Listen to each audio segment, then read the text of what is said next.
Baik, kita mulai ya. Assalamualaikum warahmatullahi wabarakatuh. Waalaikumsalam. Waalaikumsalam warahmatullahi wabarakatuh. Alhamdulillah, alhamdulillahirabbil alamin wassalatu wassalamu ala asyrafil anbiya'i wal mursalin wa ala alihi wa ashabihi ajmain amma ba'. Segala puji dan syukur marilah sama-sama kita panjatkan kehadirat Allah Subhanahu wa taala yang mana oleh Allah pada kesempatan di hari ini masih diberikan kesempatan kepada kita bersama untuk bertemu dan berkumpul di melalui layar Zoom meeting yang hari ini merupakan pertemuan kita yang ke-6 dan ini merupakan lanjutan dari pertemuan sebelumnya. Jadi sebelum kita melanjutkan ke materi berikutnya, saya ingin mencoba untuk merefleksikan terlebih dahulu terkait dengan materi yang telah kita belajar pada pertemuan sebelumnya, yaitu tentang bagaimana cara memperoleh masalah penelitian hukum. Jadi kalau misalnya ada teman-teman atau adik-adik sekalian yang ingin bertanya kembali terkait dengan materi yang sudah pernah saya berikan sebelumnya, atau teman-teman semuanya apakah sudah sarapan semua ini? Sudah, Pak. Sudah, Alhamdulillah. Pak. Alhamdulillah ya. Sehat semuanya? Sehat, Sehat, Pak. sehat, Pak. Oke, baik. Tetap semangat ya, meskipun judulnya selalu ditolak, tetap kita semangat, kita tetap cari persoalan-persoalan yang aktual, yang fenomenal, yang terupdate, yang selama ini ada. Jadi nggak boleh patah semangat meskipun judul yang kita ajukan itu ditolak. Tetap semangat selalu ya untuk mencarikan isu-isu yang aktual. Kalau misalnya teman-teman ada yang ingin ditanyakan terkait dengan materi sebelumnya, ya bisa ditanyakan ya. Oke, kepada teman-teman yang mau ditanyakan, dipersilakan. Eh, izin, Pak. Saya ingin bertanya, Pak. Baik, silakan. Ini dengan Hanif ya? Ya, benar sekali, Pak. Iya. Assalamualaikum warahmatullahi wabarakatuh, Pak. Waalaikumsalam Izin, warahmatullahi Bapak. wabarakatuh. Saya Hanif, izin bertanya terkait dengan materi yang sebelumnya kita bahas, Pak, yaitu dengan cara menemukan masalah dalam penelitian nih, Pak. Kan saya sudah mencari, Pak, fenomena yang ada di sekeliling kita kan, Pak, ya. Iya. Tentang hak asuh anak. Nih Pak, kebetulan tema saya berada di hak asuh anak yang sebenarnya sudah ditetapkan pengadilan itu hak asuh anak itu jatuh ke ibunya Pak. Tapi ada Mhm. kalanya kasus tersebut tuh ayahnya ini tidak terima dengan putusan tersebut dan malah merebut kembali anak tersebut Pak. Saya bingung nih Pak, bagaimana cara saya merumuskan masalahnya dan saya mohon petunjuk dan arahan dari Bapak Pak. Apa yang harus saya lakukan Pak? Baik, pertanyaan yang sangat menarik sekali dan sangat bagus sekali. Fenomena yang terjadi di lingkungan saudara, ada hak asuh diberikan kepada ibu, tapi ada kalanya diambil kembali oleh ayah. Nah, ini juga merupakan Ya, suatu persoalan yang bisa diteliti ya. Idealnya itu ya diberikan kepada ibu, ibu yang mengasuhnya. Lalu pertanyaannya kenapa seorang ayah merebutkannya kembali? Ini bisa kita kaji dalam perspektif aspek kepastian hukumnya. Kemudian kita juga bisa menganalisis faktor-faktor apa yang menjadi dasar bagi seorang ayah untuk merebutkan kembali hak asuh yang sudah diberikan kepada ibu si anak. Jadi kita bisa meneliti terkait dengan faktor-faktor terjadinya perebutan hak asuh pasca putusan pengadilan. Nah, itu judul yang bisa kita rumuskan dari persoalan tersebut. Karena kita harus mengkaji itu, harus meneliti apa ya faktor-faktor yang menyebabkan seorang ayah itu merebutkan hak asuh anak. Kemudian kita juga bisa mengkaji kembali bagaimana aspek kepastian hukum akibat dari perbuatan yang dilakukan oleh seorang ayah. Nah, itu bisa kita jadikan sebagai persoalan hukum yang kemudian perlu kita teliti kembali terkait dengan perebutan hak asuh anak. Dibuatkan saja dulu. baik Baik, Pak, terima kasih Pak. iya sama-sama. Baik, berikutnya kalau ada misalnya yang ingin ditanyakan kembali silakan. Saya Pak Syarifah Rehan. Ya, baik, Syarifah. Silakan Syarifah. Saya kan menemukan kasus Pak, tetapi saya bingung Pak merumuskan judulnya itu bagaimana. Kasus yang saya temukan itu, kan ada sebagian masyarakat meminta kepada KUA untuk menikahkan anak dan KUA itu sebagai wali nikahnya. Idealnya kan Pak, seorang ayah yang seharusnya menjadi walinya. Setelah saya kaji, kenapa masyarakat menyerahkan hak menikahkan anaknya itu kepada KUA? Mohon petunjuknya Pak, gimana judul yang cocok untuk masalah ini? Baik, terima kasih. Pertanyaan yang sangat menarik sekali yang diajukan oleh saudara Syarifah. Ini sangat penting sekali karena ini tidak terlepas daripada fenomena sosial yang ada di sekeliling kita.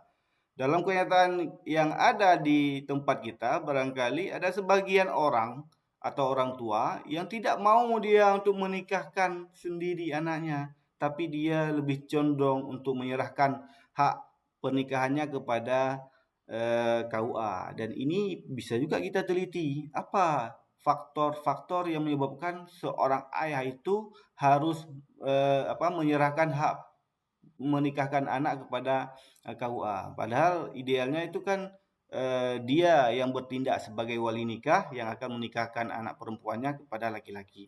Nah, untuk mendapatkan judul dari persoalan itu, maka kita harus identifikasi dulu variabel yang kita tetapkan apa saja. Nah, misalnya dalam konteks ini variabelnya adalah pernikahan pernikahan anak yang diajukan kepada KUA. Jadi variabelnya itu ada ayah yang seharusnya dia bertindak sebagai wali, kemudian ada KUA. KUA lah yang bertindak nanti sebagai orang yang menikahkan anak tersebut. Kemudian kita lihat juga variabel yang berikutnya, lokasi dari penelitian itu di mana kita tetapkan. Nah, setelah teridentifikasi ada 3 aspek itu, ya, ada KUA, ada wali, dan ada lokasi tempat dilaksanakan pernikahan. Kemudian baru kita rumuskan dari ketiga aspek ini menjadi satu kesatuan. Nah, kemudian baru kita buat judulnya misalnya faktor-faktor penyerahan hak nikah wali kepada KUA. Studi kasus di kantor urusan agama Kecamatan A. Ya, itu aja. Studi kasus di kantor urusan agama Kecamatan A misalnya. Jadi sudah include semua hal yang kita inginkan tadi itu. 3 variabel yang ada yang sudah kita tunjukkan tadi itu sudah termasuk di dalam judul. Nah, maka untuk memudahkan kita dalam membuat judul itu, identifikasi dulu variabelnya. Nah, variabel tadi itu udah ada, kemudian setelah kita identifikasi variabelnya, baru kita rumuskan menjadi satu kesatuan. Nah, jadi begitu caranya ya, Syarifah ya. Iya Pak, Baik, bisa dipahami ya. insya Allah bisa Pak. Iya, kalau bisa nanti silahkan dibuatkan terus LBM-nya supaya cepat-cepat. Nanti kita setelah selesai perkuliahan di semester ini, Syarifah bisa langsung naikkan seminar proposal. Ya, jadi jangan didiamkan. Karena kalau udah didiamkan itu biasanya akan dingin. Nah, ya, jadi begitu. Udah ya, udah cukup ya untuk refleksi dari pertemuan sebelumnya. Nah, kita sekarang melanjutkan ke pertemuan hari ini, yaitu pertemuan yang ke-6 dalam mata kuliah Metodologi Penelitian Hukum. Yang hari ini kita akan membahas terkait dengan topik kita tentang pendekatan dalam penelitian hukum. Pendekatan dalam penelitian hukum ini merupakan salah satu aspek penting yang perlu kita pahami dalam melakukan penelitian. Ya, ini dalam dalam penelitian apapun yang namanya dalam penelitian hukum itu, kita harus mampu memetakan apa pendekatan yang tepat, apa pendekatan yang cocok untuk kita gunakan dalam penelitian kita. Baik itu dalam penelitian hukum keluarga maupun dalam penelitian hukum ekonomi syariah, kita harus memahami betul tentang pendekatan-pendekatan dalam penelitian ini. Sehingga kita nanti tepat dalam penggunaannya. Teman-teman sekalian, ini sudah ada bahan yang saya tampilkan di layar, sudah muncul? Sudah, Sudah, Pak. Pak. Oke. Nah, pendekatan penelitian. Apa sebenarnya yang dimaksudkan dengan pendekatan penelitian? Dan kenapa kita mesti menggunakan pendekatan ini dalam setiap penelitian kita yang kita lakukan? Lalu pertanyaan berikutnya adalah, apakah semua pendekatan itu kita gunakan secara bersamaan atau kita bisa memilih secara acak pendekatan itu sesuai dengan topik penelitian kita? Nah, untuk menjawabkan pertanyaan tersebut, maka kita harus memahami terlebih dahulu terkait dengan pendekatan penelitian. Yang pertama yang perlu kita pahami bahwa pendekatan penelitian ini merupakan suatu cara yang digunakan oleh peneliti untuk mengkaji dan menganalisis serta menyelesaikan persoalan hukum dengan menggunakan pendekatan tertentu sesuai dengan topik dan objek penelitian. Nah, sebenarnya yang dimaksudkan dengan pendekatan penelitian ini sudut pandang kita, ya, cara yang kita lakukan, dimensi apa yang akan kita bahas atau dimensi apa yang akan kita tekankan dalam penelitian yang kita lakukan. Nah, jadi dalam menggunakan pendekatan ini ya sangat tergantung kepada kita, ya, sangat tergantung sama topik penelitian kita, sangat tergantung pada objek penelitian yang kita lakukan. Nah, jadi ini hanyalah sebagai cara atau sudut pandang yang kita gunakan dalam penelitian kita. Berikutnya, yang harus kita pahami bahwa dalam penelitian hukum itu dikenal beberapa pendekatan penelitian. Ada, ya, ini bahannya sudah ada muncul bahannya, ya.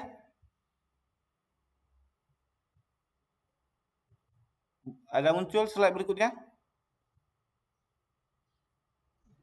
Belum, ya? Belum, Pak. Oke, belum. Jadi coba saya inikan dulu. Ini apa kendalanya? Nah, inilah kalau online memang gitu, ya. Ada saja kendalanya. Oke, yang kedua, pendekatan dalam penelitian itu ada pendekatan peraturan perundang-undangan, ada pendekatan konseptual, ada pendekatan historis, ada pendekatan kasus, ada pendekatan perbandingan. Ya. Ini ada 5 pendekatan yang bisa kita gunakan dalam penelitian hukum. Nah, pendekatan peraturan perundang-undangan atau statute approach. Dalam pendekatan peraturan perundang-undangan ini kita melihat atau menganalisis aturan-aturan yang relevan dengan kajian kita. Nah, dalam pendekatan penelitian ini kita menganalisis, mengidentifikasi aturan-aturan mana yang berlaku. Karena kita tahu bahwa di Indonesia ini banyak sekali aturan dan aturan yang kita gunakan itu harus mengkerucut pada topik yang sedang kita teliti. Misalnya teman-teman itu meneliti tentang hukum keluarga, lihat saja sejumlah aturan-aturan yang mengaturnya. Misalnya undang-undang perkawinan, misalnya perma tentang dispensasi nikah, misalnya tentang kompilasi hukum Islam, misalnya tentang PP atau peraturan pemerintah nomor 9 tahun 1975 dan lain sebagainya. Itu kalau misalnya teman-teman mau mengkaji tentang hukum keluarga.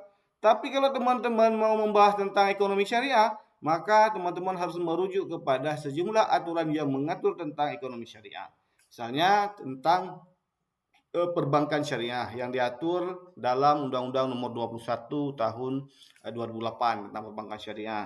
Kemudian bisa juga teman-teman melihat fatwa-fatwa DSN, Dewan Syariah Nasional, yang mengatur tentang persoalan yang sedang teman-teman teliti. Jadi begitu. Ya, jadi kalau misalnya teman-teman menggunakan pendekatan peraturan perundangan, nah ini harus dicantumkan nantinya di dalam metode penelitian.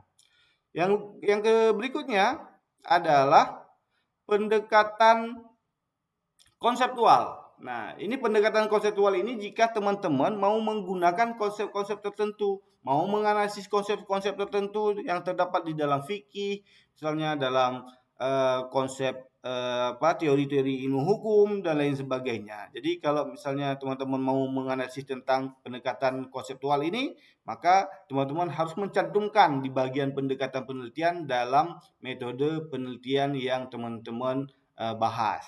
Ya, jadi ini harus dicantumkan secara jelas. Jangan sampai kita tidak mencantumkan pendekatan ini di dalam bagian metodologi penelitian kita, tapi tiba-tiba kita sudah menggunakannya ketika kita meneliti. Nah, ini salah satu hal yang keliru. Yang berikutnya adalah pendekatan historis, pendekatan sejarah. Jadi teman-teman bisa juga menggunakan pendekatan sejarah jika teman-teman ingin melihat apa dasar lahirnya sebuah aturan tertentu. Nah, jadi kita bisa melihat, misalnya aturan ini lahir pada masa kenapa, ya. Kemudian ini siapa yang mendukung aturan ini lahir. Tokoh-tokoh mana yang mengadvokasi aturan ini lahir. Misalnya teman-teman membahas tentang peraturan Mahkamah Agung nomor 3 tahun 2017 misalnya tentang perlindungan perempuan yang berhadapan dengan hukum. Jadi itu jika kita mengkaji dalam aspek historis, kita melihat sejarahnya, siapa yang mengadvokasi, siapa yang terlibat langsung dalam kegiatan perumusan aturan itu. Ya, kita bisa menelitinya secara lebih bagus, ya. Jadi kita bisa merumuskannya secara komprehensif. Nah, berikutnya ada pendekatan kasus. Nah, ini kalau misalnya teman-teman mau menggunakan kasus-kasus tertentu sebagai objek penelitian teman-teman. Jadi kalau misalnya ada kasus tertentu yang sudah ditetapkan, maka kalian dalam metode penelitian nantinya harus menggunakan pendekatan ini. Nah, jadi harus disebutkan secara jelas kasus mana yang menjadi patokan atau kasus mana yang menjadi fokus teman-teman untuk meneliti. Misalnya teman-teman seperti tadi itu punya Hanif, dia mau mengkaji tentang hak asuh anak. Kasus yang dia gunakan adalah kasus perebutan hak asuh anak. Jadi silakan kasus itu dijadikan sebagai objek penelitiannya. Ya, intinya jika teman-teman menggunakan pendekatan kasus, maka ada kasus-kasus tertentu yang bisa menjadi objek penelitian teman-teman. Dan ini harus dicantumkan nantinya di dalam bagian metode penelitian di bab 1, ya. Karena di kampus kita itu khususnya subjudul tentang metode penelitian itu ada di bab 1. Kemudian berikutnya ada pendekatan perbandingan. Nah, ada pendekatan perbandingan. Kalau pendekatan perbandingan itu, ya, teman-teman memperbandingkan antara satu aturan, antara satu sistem hukum dengan sistem hukum yang lainnya. Nah, jadi begitu. Ya, satu sistem hukum dengan sistem hukum yang lainnya yang teman-teman memperbandingkan. Kemudian teman-teman nanti bisa melihat aturan yang ada di sistem A begini, sistem B begini. Nah, ini kenapa? Nah, jadi teman-teman itu bisa bisa menganalisisnya. Jadi nantinya akan terdapat dia perbandingan. Ya, kenapa di sistem A bagus, kenapa di sistem B bagus. Kemudian apa yang bisa kita gunakan, apa yang sudah dipraktekkan di sistem hukum A, kemudian apa yang kurang bagus di sistem B ini, kita coba kita adopsi yang sudah bagus di A ini. Nah, misalnya kita mau mengambil contoh tentang pengasuhan anak pasca perceraian yang ada di Malaysia. Kita coba memperbandingkan dengan sistem hukum yang ada di Indonesia. Apakah yang baiknya di Indonesia ataukah baiknya di Malaysia? Kalau misalnya baiknya di Malaysia, bisa saja nanti kita coba untuk mengadopsi apa yang sudah diterapkan di Malaysia untuk kemudian kita bawakan di Indonesia untuk kita diterapkan. Kemudian kita harus mendukungnya dengan argumentasi-argumentasi yang logis. Kenapa kita klaim ini bagus? Apa argumentasi kita? Apa faktanya? Jadi bukan hanya sekedar klaim kalau penelitian itu. Penelitian harus selalu didasari oleh data, oleh fakta, oleh statistik, ya, oleh data-data konkret yang bisa dipertanggungjawabkan secara ilmiah. Jadi tidak boleh kita hanya mengklaim saja tanpa adanya tanpa adanya argumentasi yang logis, yang terstruktur, yang sistematis. Jadi semuanya itu harus kita buat argumentasi-argumentasi kita yang kemudian bisa kita pertanggungjawabkan secara ilmiah. Oke ya. Ini sudah habis ya, pendekatan komparatif sudah habis. Oke, terima kasih. Nah, oke teman-teman sekalian, bisa dipahami kira-kira ada yang ingin didiskusikan? Saya Pak Jessica, Pak. Oke, baik. Jessica, silakan. Jessica, ada yang ingin ditanyakan Jessica? Ada Pak. Ya, silakan. Apa pentingnya pendekatan dalam penelitian untuk digunakan oleh seorang peneliti, Pak? Baik, Terima kasih. terima kasih atas pertanyaannya. Pertanyaan yang sangat menarik sekali. Jadi sebelum saya menjawabnya, apakah ada teman-teman yang mau memberikan komentar terlebih dahulu terkait dengan pertanyaan yang diajukan oleh Jessica? Jika ada, silakan.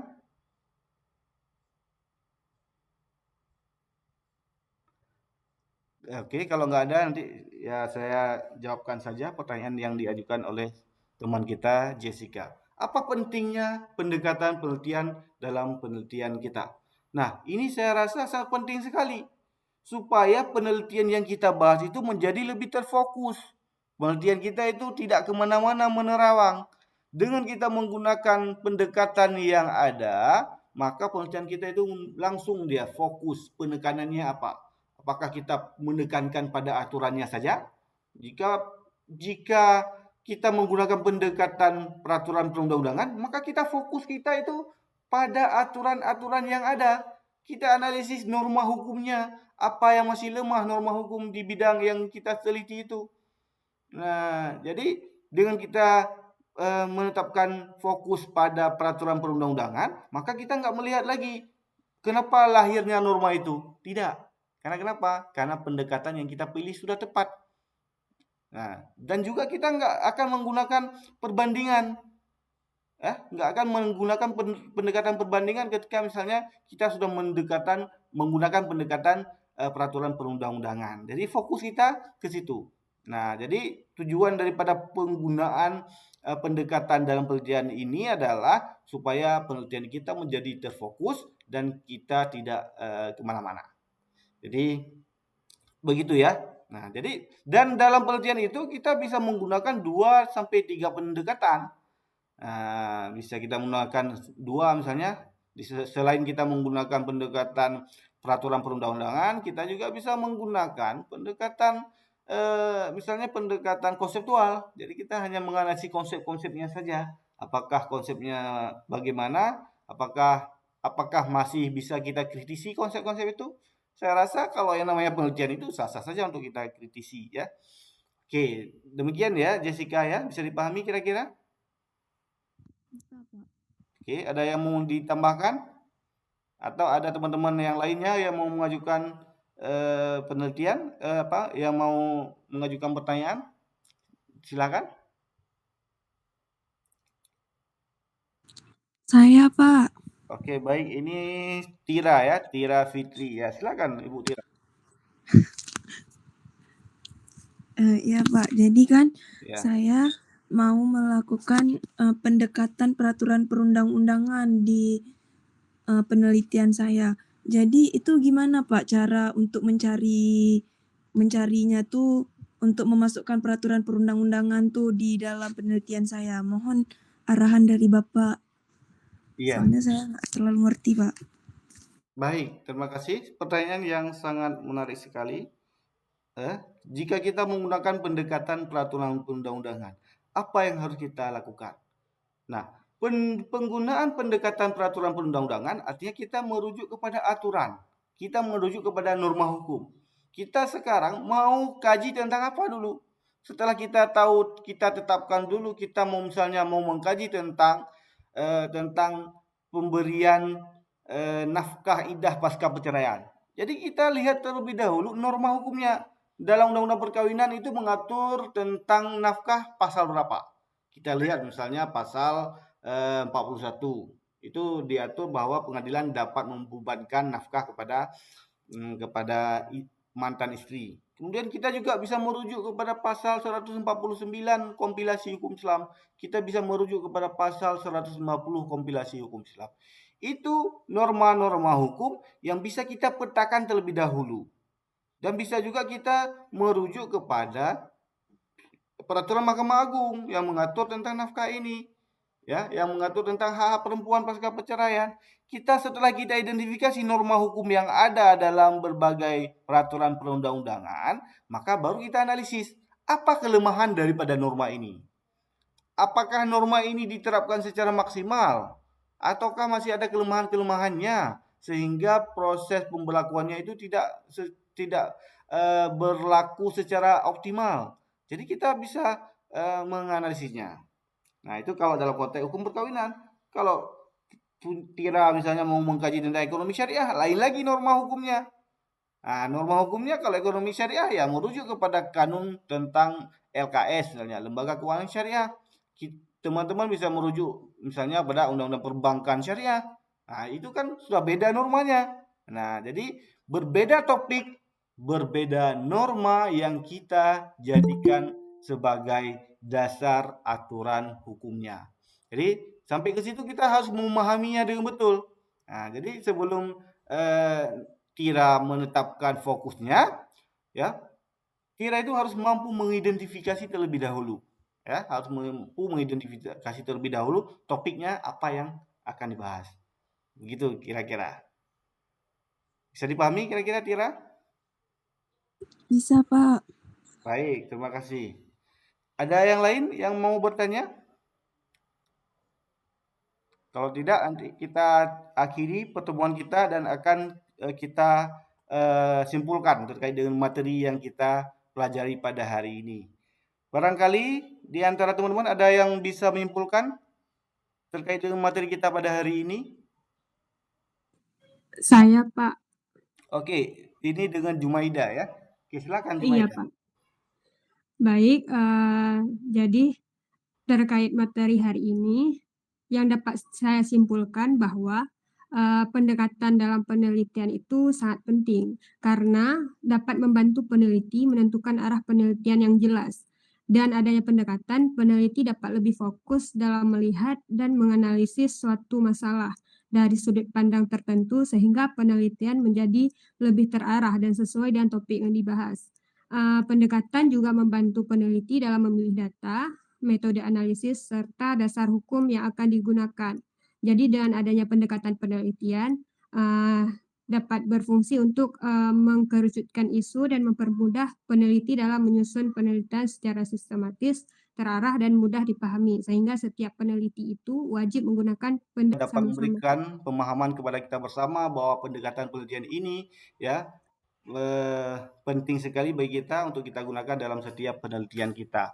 Jadi teman-teman sekalian, untuk hari ini ya kita akhiri pertemuan kita. Semoga ada manfaatnya buat kita bersama dan silakan nanti teman-teman memprakteknya secara baik. Dan ada tugas yang bisa dikerjakan nanti.